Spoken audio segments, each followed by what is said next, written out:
Le président de la République a annoncé hier soir qu'il allait reconfiner le pays pendant 1 mois. Certes, ça sera un reconfinement moins dur que celui qu'on a vécu au mois de mars, puisque les enfants, par exemple, iront dans les écoles, qu'ils soient à l'école maternelle, l'école élémentaire, au collège et au lycée. Et que nos aînés, on pourra continuer d'aller voir dans les EHPAD. Pourquoi nous en sommes là?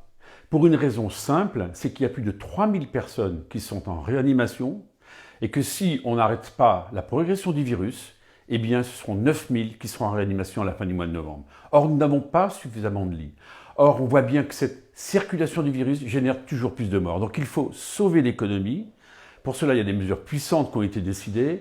Certaines doivent arriver ce soir, parce que le Premier ministre va s'exprimer encore. Je pense en particulier aux commerçants.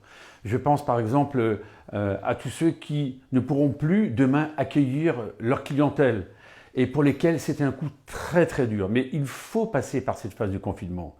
On a mal anticipé le déconfinement, il a été mal organisé et mal réalisé au quotidien. C'est pour cela, et comme il y a eu malheureusement tous ces gestes barrières qui n'ont pas été toujours respectés, comme la distanciation sociale n'a pas toujours été respectée, nous en sommes là. Donc il faut, un, vous protéger, deux, qu'on réussisse ce confinement qui, je l'espère, va durer que 4 semaines, et trois, que l'on soutienne économiquement tous nos commerces de centre-ville, nos petits artisans, tous ceux qui demain ne pourront plus travailler, qui ont déjà été très durement touchés.